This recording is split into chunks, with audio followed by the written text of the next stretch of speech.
شعر کے شائقین جب شعر کے ترجمے پر بات کرتے اور سنتے ہیں تو رابرٹ فراسٹ کا ایک قول یاد کرتے ہیں کہ poetry is what is last in translation, کہ شاعری وہ ہے جو ترجمے کے عمل کے دوران ضائع ہو جاتی ہے۔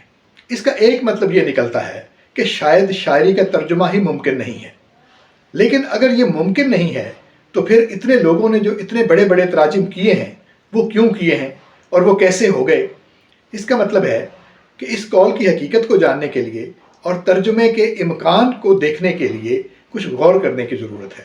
اس غور کرنے کے عمل میں ساتھ تھا جناب راشد سلیم کے، انہوں نے وقت عنایت فرمایا اور ہم نے شاعری کے ترجمے کے بارے میں کچھ گفتگویں کی ہیں۔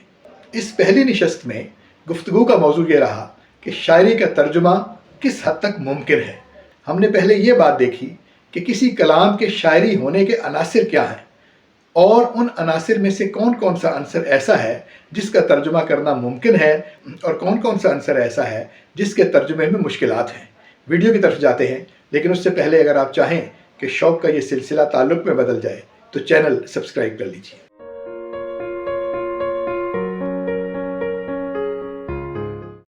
السلام علیکم، عابد سیال حاضر ہے ادارہ اردو کے سلسلے ایک سوال کے ساتھ، اور اس ایک سوال کے جواب کی تلاش میں آج میں حاضر ہوا ہوں اپنے دوست جناب راشد سلیم صاحب کے پاس۔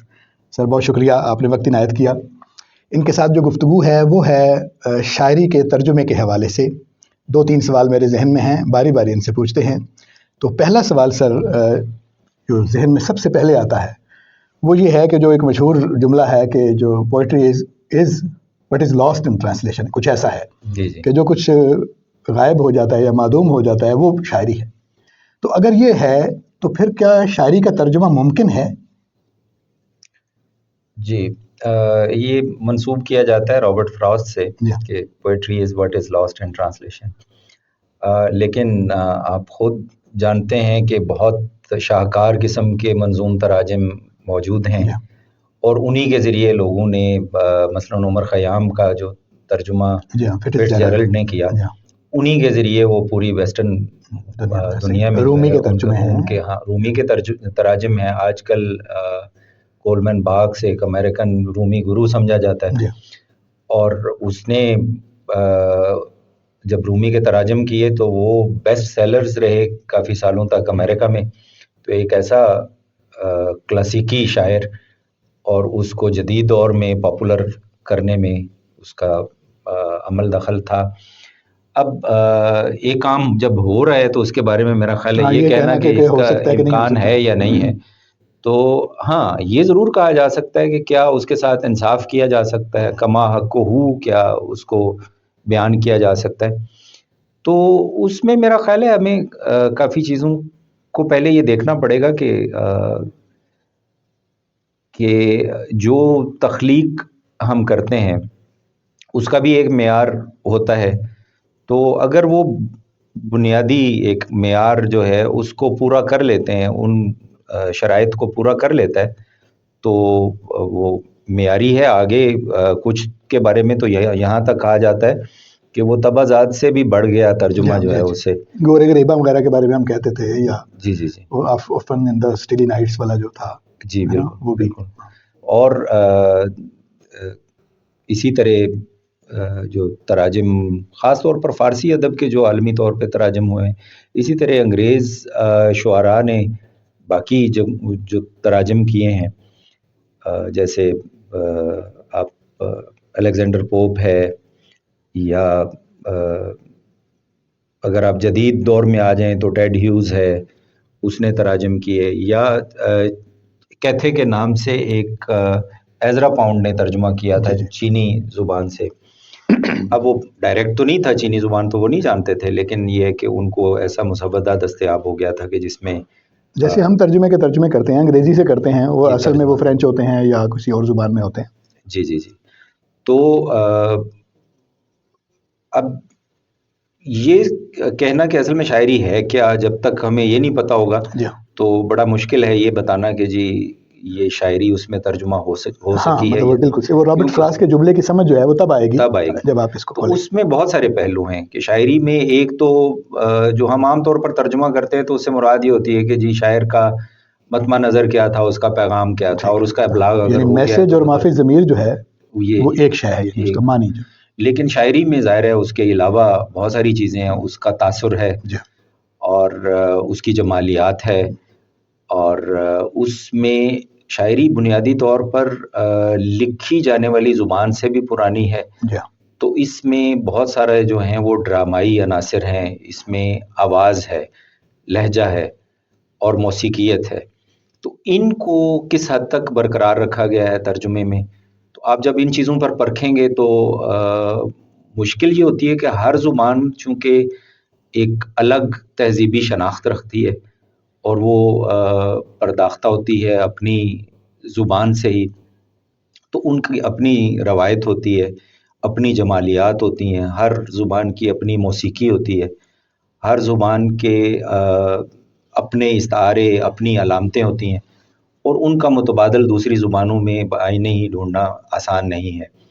تو لفظ بلفظ ترجمہ تو یقیناً نہیں ہو سکتا، اور بعض اوقات تو پیغام جو ہے وہ ثانوی ہوتا ہے، اصل میں تو اس کی جمالیات اور اس کی پیشکش جو ہے وہ اہم ہوتی ہے.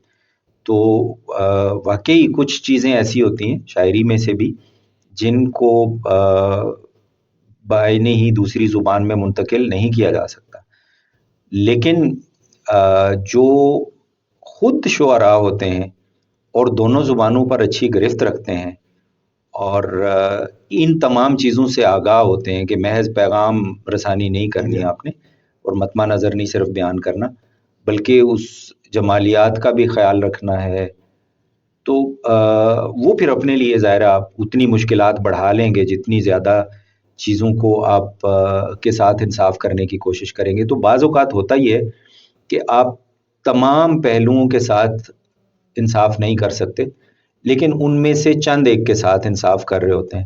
تو یہ ہوتا ہے کہ بعض اوقات آپ کو تھوڑی سی جمالیات کو قربان کرنا پڑتا ہے تاکہ اس کے مطمع نظر کے ساتھ آپ سنسیئر رہیں. بعض اوقات یہ ہے کہ آپ کو جمالیات کے لیے کچھ جہاں پر اس کو کمپنسیٹ کرنا پڑتا ہے، جہاں پر آپ وہ تاثر قائم نہیں کر سکے تو وہ قائم کرنے کے لیے آپ کچھ چیزوں کا اضافہ کرنا پڑتا ہے.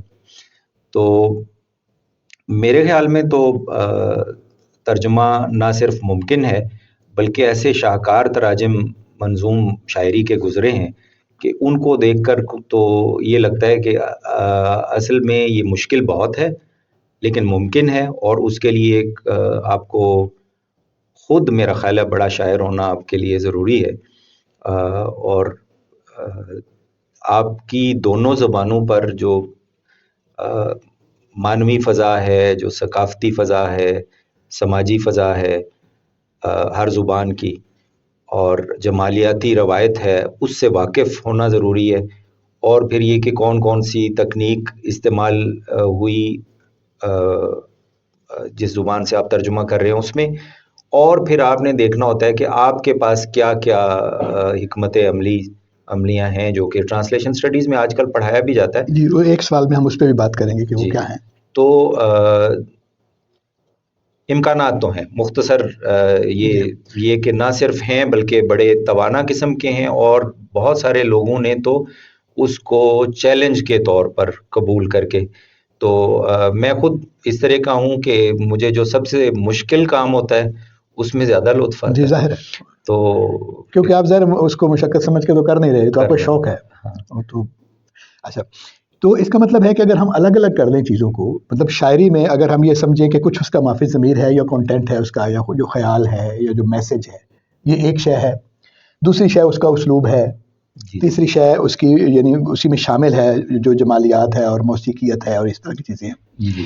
تو اس کا مطلب یہ تو الگ الگ ہم کہہ سکتے ہیں کہ یعنی مافی ضمیر کا جو ترجمہ ہے وہ ممکن ہے، کانٹینٹ کا ترجمہ ممکن ہے.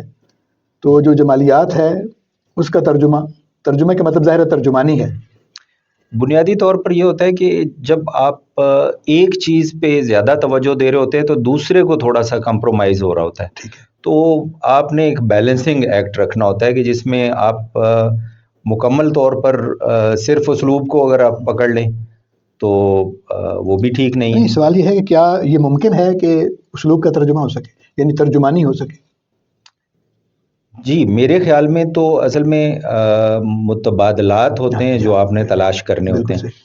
تو اب ایک جمالیاتی روایت ایک زبان کی ہے تو آپ نے اسی طرح کی جمالیاتی روایت اپنی زبان میں تلاش کرنی ہے جس میں آپ ترجمہ کر رہے ہیں. اس میں آپ کس حد تک کامیاب ہوتے ہیں. بعض اوقات وہ اس سے بہتر بھی ہو جاتا ہے. تو اسلوب کا تعلق جو ہے وہ چونکہ احساسات سے بھی ہے، کیفیات سے بھی ہے، تو ان احساسات اور کیفیات کی ترجمانی کی جا سکتی ہے. بنیادی طور پر تمام دنیا کی شاعری وہ انسان، خدا، کائنات اور ان کا آپس میں جو تعلق ہے اس کے یہ بارے بڑے میں. موضوعات ہیں، یہ بڑے بلکہ موضوعات ہیں. موضوعات کے دائرے ہیں جی. جن کے اندر تفصیلات. اور ظاہر ہے ہمارے خون کا رنگ تو سرخ ہے، تو ہمارے وہی جذبات ہیں. کہیں پہ حسد ہے، کہیں پہ محبت لیکن ہے، شاعری میں کہیں تو سفید بھی ہو جاتا ہے خون. جی تو وہ بھی محاورے میں ایک جذبہ استعمال ہے. محاورے میں استعمال کریں وہ گے. بھی ایک جذبہ ہے. تو لیکن یہ ہے کہ یہ دکھ ہے، تکلیف ہے، اذیت ہے، وارفتگی ہے، حسد ہے. تو یہ سارے وہ جذبے ہیں جو دنیا بھر میں یکساں ہیں. اب ان کا اظہار مختلف زبانوں میں شعراء نے اپنے اپنے احساسات کے ساتھ کیا ہے. تو احساسات کی شدت، جذبہ تو چونکہ بنیادی طور پر انسان ہے اور موضوعات بھی تقریباً مشترک ہیں، لیکن ان کے اظہار کے لیے ہمارے پاس الگ الگ ٹولز ہوتے ہیں ہر زبان میں. تو اس کو تلاش کرنا میرا خیال ہے سب سے اہم کام ہے، جی جی. سب سے مشکل کام بھی ہے. تو اس میں بعض اوقات یہ ہوتا ہے کہ آپ ایک پہلو کے ساتھ جب انصاف کی کوشش کر رہے ہوتے ہیں تو وہ دوسرے پہ تھوڑا سا کمپرومائز کرنا پڑتا ہے. تو یہ آپ تنے ہوئے رسے پہ چل رہے ہوتے ہیں اور آپ کوشش کرتے ہیں کہ دونوں کے درمیان ایک بیلنس رکھا جائے کہ جس میں وہ ایک کوئی رشین میرا خیال ہے آتھر ہے جس نے کہا تھا کہ جی translation is like women when they are beautiful they are not faithful and when they are faithful they are not beautiful. تو ہمارے یہاں پوٹوہار میں بھی اس طرح کے محاورے ہیں ویسے. اتفاق ہے. ہاں اس میں ذرا ریسزم ہے. میں وہ مطلب ریسزم تو نہیں کہنا چاہیے، وہ ہے سیکسزم ہے. تو وہ اوائڈ کرنا چاہیے. لیکن بہرحال یہ جو اس میں نقطہ ہے جس کی طرف بات کی گئی ہے وہ یہ کہ کیا خوبصورتی اور سنسیئرٹی یا فیتھ فل ٹرانسلیشن کیا یہ دونوں ایک وقت میں ممکن ہے. تو یہ بیلنس جہاں بگڑتا ہے تو ایک شاعر جو ہے وہ اس کو بحال کرنے کے لیے اس کو جہاں کمپنسیٹ کرتا ہے اور اس کے لیے اس کے پاس کافی سارے ٹولز جو ہیں وہ موجود ہوتے ہیں. تو ٹولز سے بات کرتے ہیں، یعنی اس کا مطلب دو باتیں ہو گئی. میسج کنٹینٹ جو ہے وہ بھی ٹرانسلیٹ ہو سکتا ہے، اور کیفیت جو ہے جو جذبے سے پیدا ہوتی ہے اس کیفیت کا متبادل بھی دوسری زبان میں تلاش کیا جا سکتا ہے. جی یہی آپ نے فرمایا. تیسری بات ہے موسیقیت کی. جی یہ ٹرانسفر ہو سکتی ہے. اچھا، ہر زبان کی موسیقیت اپنی ہے، لیکن اب کچھ بنیادی جیسے ہم کہہ رہے ہوتے ہیں موسیقی کی بھی جو بنیاد ہے وہ جس کو ہم تال ماترے کہہ رہے ہوتے ہیں، آہنگ ہے. جی ایک آہنگ ہے. تو بنیادی طور پر جو وقفے ہیں اور کتنے پازز ہیں،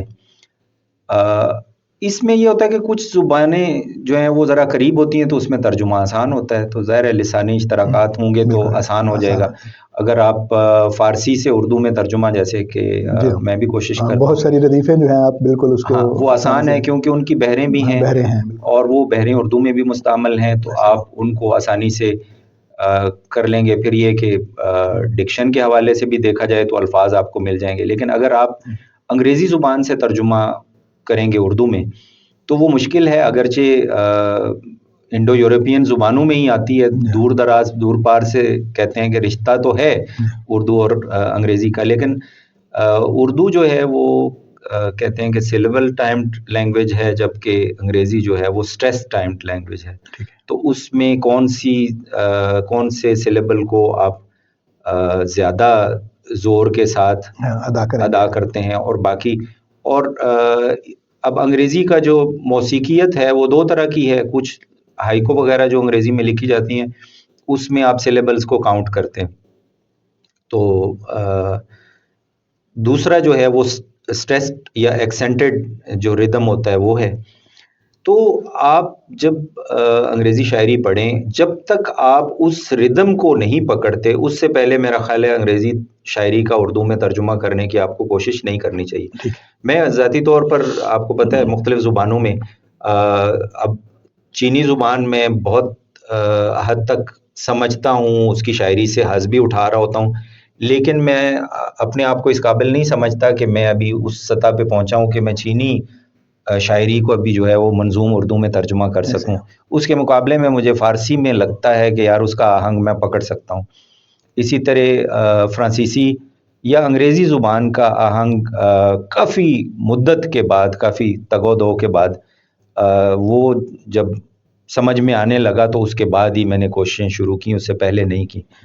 تو چینی زبان کا ابھی بھی سچی بات ہے کہ وہ آہنگ مجھ سے اس طرح نہیں پکڑائی دیتا. اور اگر آپ کلاسیکی کسی شاعر کا ترجمہ کریں اور اس میں اس بات کو مکمل طور پر آپ اگنور کر دیں تو میرا خیال ہے وہ ناانصافی ہوگی، کیونکہ بہت ساری احساسات و جذبات تو اصل میں موسیقیت کے ذریعے ایسے ہی ہے جو ہے وہ میں نے جو ترجمہ کیا تھا، میں نے ایک ترجمہ کیا تھا جو لی ساؤ کا ہے وہاں پر جو ہے چوجوان کا، تو وہ جو اس کا جو قافیہ ہے وہ درمیان میں آتا ہے، یعنی وہ پڑھنے کا ایک طریقہ ہے. جی جی.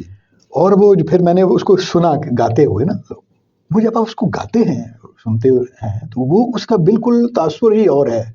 یعنی ترجمے سے ترجمہ، یعنی چینی سے انگریزی میں، انگریزی میں جب آپ دیکھتے ہیں تو بات تو آپ کو پتہ چل گئی، لیکن وہ جو شے وہاں پہ پیدا ہو رہی ہے اس کے گانے سے اور اس کے ردیف سے، اس کے درمیان میں آنے سے، اس کی خاص لے ہے تو وہ بالکل دنیا ہی اور ہے. وہ آپ کو لگتا ہے کہ وہ تو ناممکن ہے کہ آپ اچھا، ناممکن کا مطلب یہ ہے کہ اس طرح کا پیدا کرنا ناممکن ہے، لیکن آپ اپنی زبان میں اپنی زبان جیسا تو کچھ کریٹ کر سکتے ہیں. میں اصل میں یہ دیکھتا ہوں کہ بجائے ہم یہ دیکھنے کے کہ اس کی موسیقی دیکھیں، اس ردم کے ذریعے جن جذبات و احساسات کا اظہار کیا جا رہا ہے وہ جذبات و احساسات تو بہرحال مشترک ہیں. ہاں یہ اصل بات یہ ہے. اس کے لیے آپ نے جو متبادل ڈھونڈنا ہے یہ آپ کا مشکل کام ہے.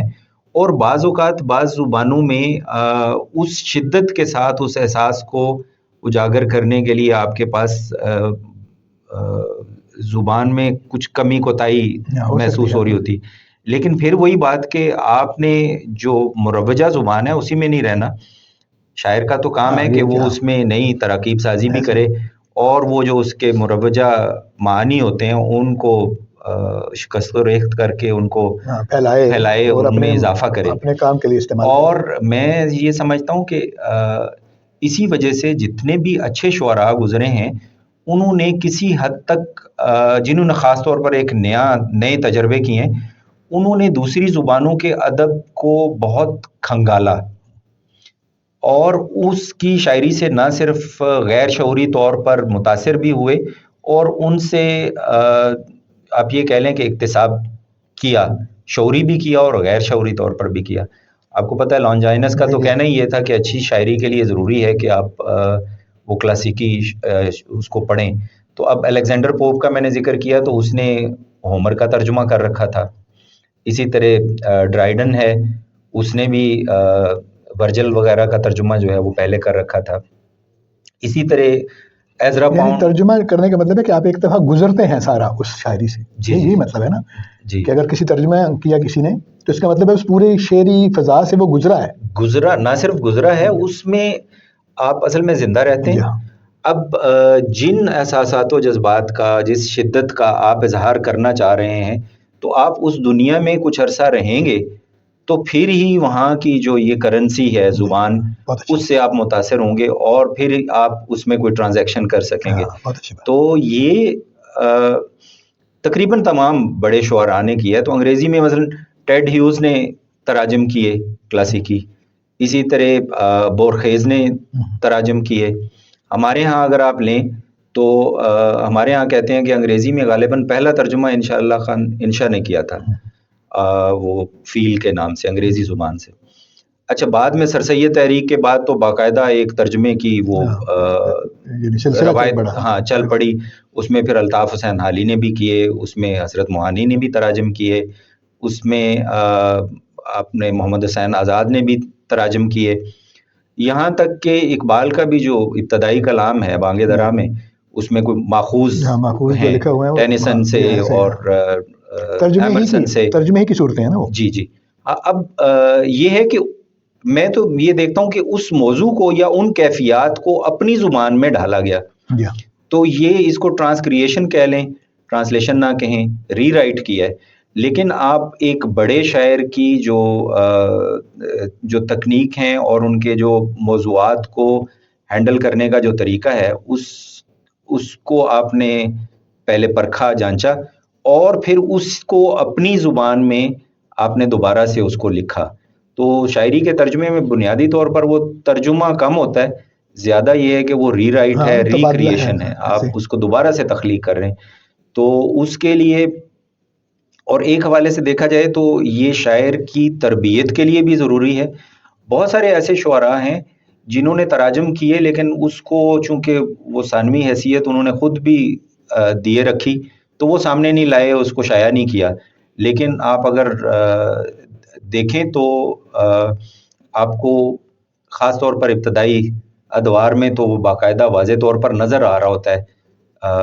جیسے غالب نے اگر مرزا عبد القادر بیدل کی وہ طرز میں لکھنا چاہ رہے تھے، تو اسی طرح اقبال کے ہاں آپ کو بہت ساری ایسی تکنیک ملیں گی جو کہ مرزا عبد القادر بیدل کے ہاں ہیں. تو یہ ہمارے ہاں تو باقاعدہ ایک صنف بھی رہی ہے تزمین کے نام سے. تو تزمین میں یہی ہے کہ آپ اس خیال کو، اس فضا کو آپ اپنے کلچر میں اس کو جو آپ نے سمجھا یا اس پر جو آپ نے اضافہ کرنا چاہتے ہیں وہ آپ کرتے ہیں. اور وہ عربی اور فارسی سے تو اردو میں بہت زیادہ تزمینیں لکھی گئیں، ہر بڑے شاعر نے تقریباً لکھی اور اس سے سیکھا بھی. تو یہ بھی اب اس کو ایڈیپٹیشن کہہ لیں، ماخوذ کہہ لیں، یا بھرتری ہری کا وہ جو شعر شروع میں لکھا ہے تو وہ ایک خیال کہیں سے لیا، لیکن بڑے خوبصورت انداز میں اردو میں اس کو انہوں نے بیان کیا. تو میں یہ سمجھتا ہوں کہ یہ چیزیں نہ صرف ممکن ہیں بلکہ ہر بڑے شاعر کے لیے ضروری ہیں کہ وہ کم از کم سیکھنے کے لیے ہی وہ کرے. اور اس میں ذرا دقت ذرا یہ ہوتی ہے، آپ خود شاعر ہیں، آپ کو پتہ ہے کہ بعض اوقات قافیہ اور ردیف خیال آپ کو سجھا رہی ہوتی ہے. تو جب آپ تبازات لکھ رہے ہوتے ہیں تو آپ کیا کرتے ہیں، اس قافیہ اور ردیف سے آپ کو بہت سارے خیال آپ کو سوجتے ہیں، ان میں سے آپ پک اینڈ چوز کرتے ہیں کہ اچھا یہ میں کہنا چاہتا ہوں تو اس کو میں رکھتا ہوں، نہیں یار یہ میں نہیں کہنا چاہتا، اگرچہ یہ بڑا اچھا خیال ہے. بعض لوگ ویسے تجربے کے طور پر وہ بھی ہے، لیکن آپ عموماً یہ کہ یار یہ میرا مسئلہ نہیں ہے، یہ میں نہیں بیان کرنا چاہتا، تو آپ اس کو چھوڑ دیتے ہیں. لیکن جب آپ ترجمہ کر رہے ہوتے ہیں تو اس وقت آپ نے یہ ہے کہ یار آپ نے مطمع نظر کو تبدیل نہیں کرنا، آپ نے پیغام کو تبدیل نہیں کرنا، چوائس آپ کے پاس نہیں ہے، آپ کے پاس نہیں ہے. تو یہ ایک زیادہ مشکل کام ہو جاتا ہے، اور تبازات سے بھی میرے خیال میں زیادہ مشکل ہوتا ہے، لیکن وہ تربیت کے لیے ضروری بھی ہے. اور اس سے آپ کو یہ بھی آتا ہے کہ یار جو خیال آپ کو سجھایا ہے قافیے نے، بس اسی کی طرف نہیں چل نکلنا، آپ خود کیا کہنا چاہتے ہیں یا آپ نے کسی کے مطمع نظر کو پہنچانا ہے تو اس کو آپ مد نظر رکھیں گے تو پھر آپ زیادہ کوشش کریں گے ان ٹولز کو تلاش کرنے میں جو بہترین اس کا اظہار کر سکیں. بالکل ٹھیک ہے.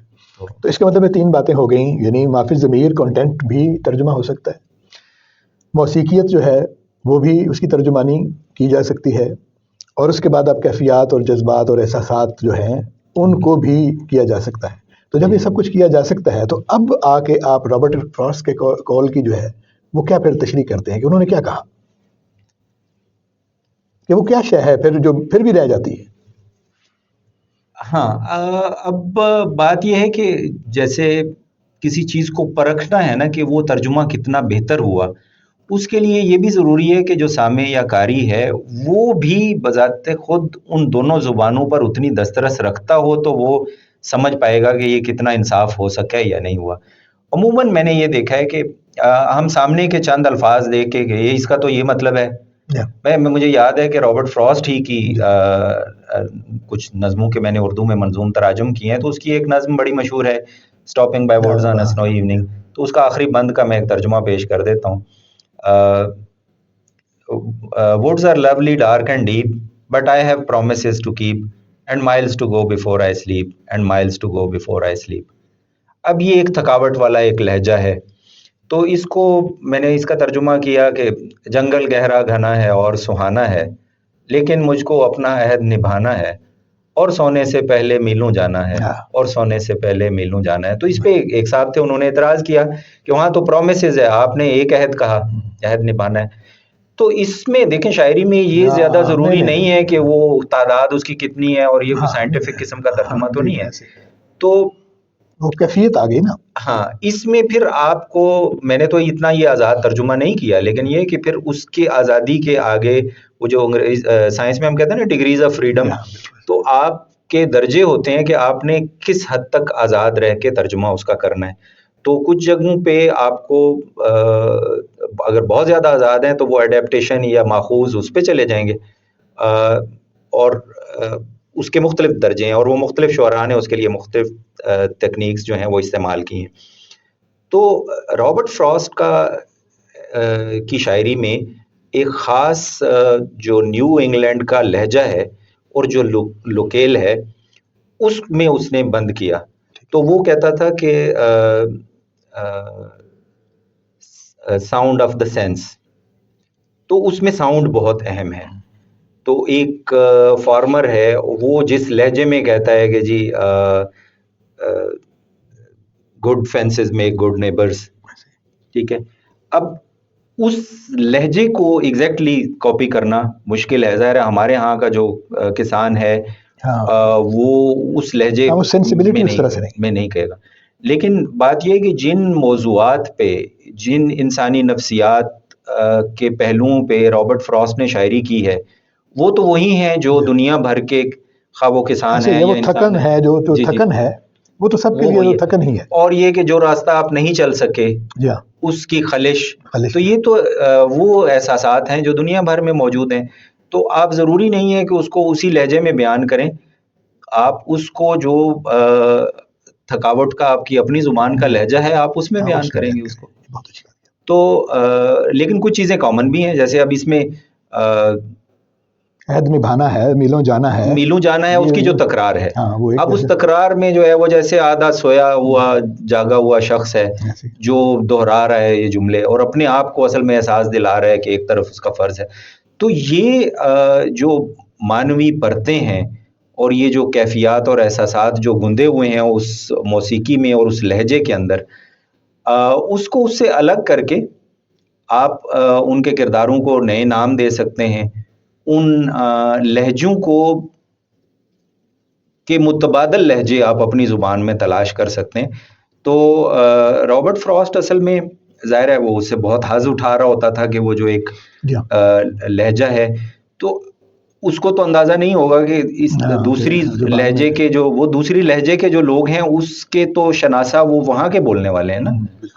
تو اب اگر آپ دونوں ثقافتوں سے, زبانوں سے آگاہی رکھتے ہیں تو پھر ہی آپ اس سے محظوظ ہو سکتے ہیں. میں نے یہ دیکھا ہے کہ اکثر تراجم پہ جو ہو رہے ہوتے ہیں کہ جی اس کا ہو ہی نہیں سکتا, اس کا, وہ شاید سطحی چیزوں کو دیکھ رہے ہوتے ہیں, اور اس میں واقعی سطحی لفظ بلفظ ترجمہ جو ہے وہ ممکن نہیں ہے. نہ آپ یہ کر سکتے ہیں کہ ان کا ان کے جو محاورے ہیں, اسی طرح کچھ چیزیں ایسی ہوتی ہیں کہ جو علامتیں اور استعارے شاعری میں تو ظاہر ہے اہم بیان, علم البیان میں بنیادی چیزیں تو یہ ہوتی ہیں, لیکن ایک علامت کا مفہوم دوسرے ثقافت میں بالکل مختلف ہوتا ہے. اب الو ہمارے یہاں کچھ اور ہے, وہ وزڈم کا, ہمارے الو بالکل اور ہیں.